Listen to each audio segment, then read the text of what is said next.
Starmer is having a rough time of it lately. He's fallen behind reform in the polls, his approval ratings have dropped, and he's struggling to find a compelling narrative for his premiership.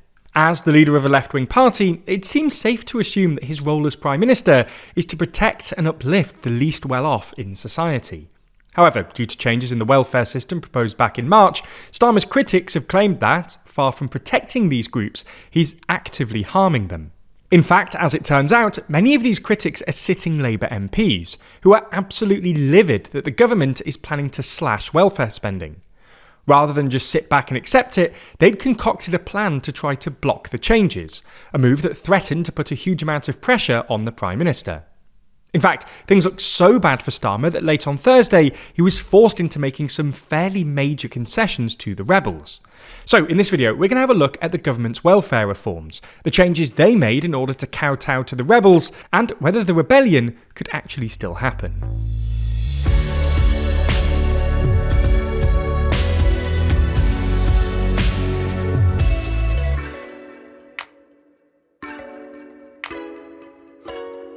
Who's the best politician right now? Hear our thoughts and argue with us on our podcast, The World Leader Leaderboard. Find it over on the TLDR Podcast YouTube channel or in your favourite podcast app. So let's start by going through the welfare spending changes. Earlier this year, in March, the Work and Pension Secretary Liz Kendall set out the government's plan to cut the benefits bill. Essentially, the proposal made it harder for disabled people with less severe conditions to claim personal independence payments, or PIP. Essentially, qualification for PIPs works via a score being given in two areas: how your daily living is impacted and how your mobility is impacted. If the Department for Work and Pensions rules that your life is impacted in either area, then you're given a standard PIP rate. If it's severely impacted, then you're given the enhanced rate.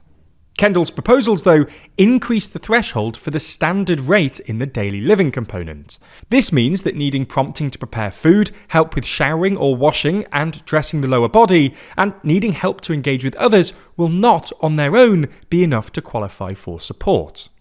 In addition to this, the government has introduced measures that aim to get rid of the incentive for those on universal credit to apply for PIP payments.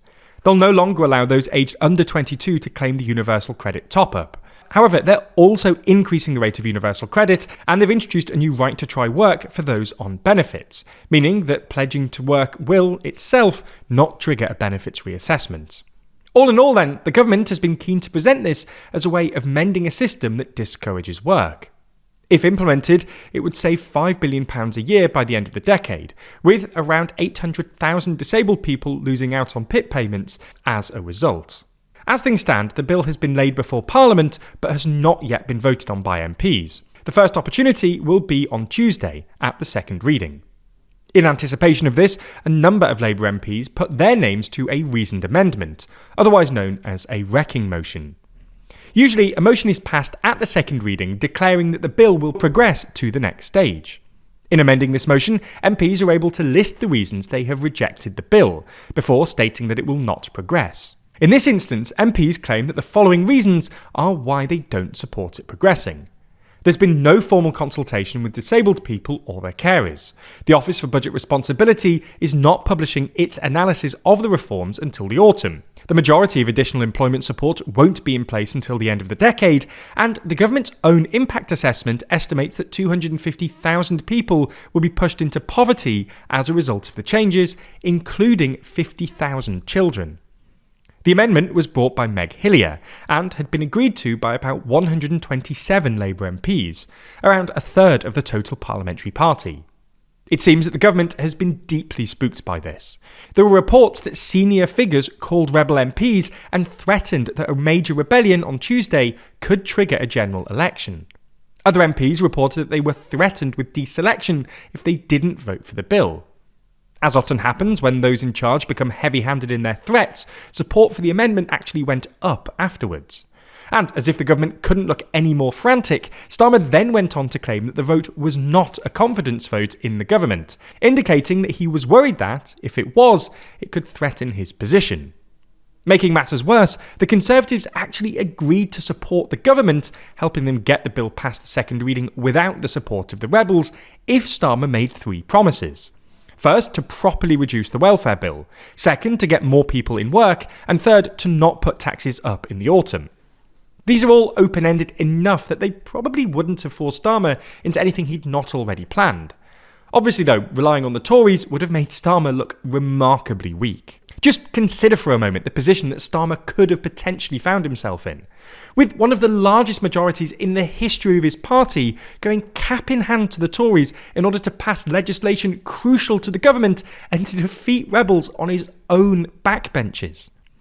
This probably wouldn't in and of itself been enough to end his premiership, but it would have put him under a lot of pressure. Clearly then, Starmer had to do something, and it seemed like he was running out of options. Pulling the vote completely would demonstrate that the government is unable to get its business through the House, and would force the government to think of a new way to save £5 billion a year by the end of the decade. The only option really left to Starmer then was to offer some concessions to the rebels, which is what he resorted to on Thursday night. Specifically, he promised to change the bill to ensure that existing claimants would not be subject to the new rules. This means that nobody that currently receives PIP will lose out as a result of the changes. In total, this will reduce the savings expected from the bill by about a third. While this probably isn't the news that Rachel Reeves wants, at the very least it does seem to have killed off the rebellion for now. In response to these changes, one of the major rebels said major concessions had been won, and we wanted to unite around something better. We're getting there. It's expected that many of the rebels will now back down, although some of the more left-wing MPs will probably still vote against. We'll have to see on Tuesday exactly how many MPs end up voting against it, and what it ends up saying about Starmer's leadership. Now, when talking about topics like these, it's important to be precise, and precision is also crucial to our sponsor this week, Henson Shaving.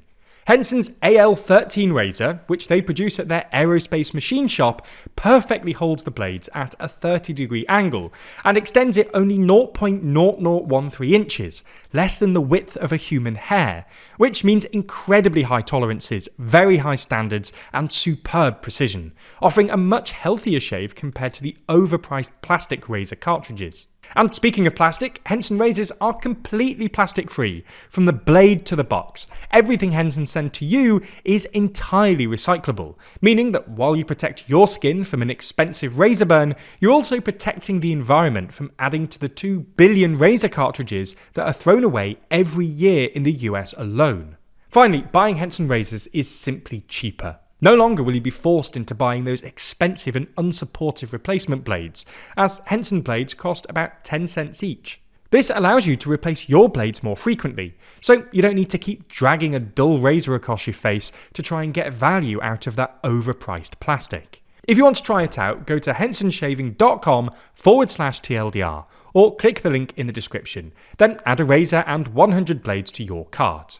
Once you've done that, add our discount code TLDR at checkout and you'll get all of those blades totally free. And you'll be on your way to a healthier shave.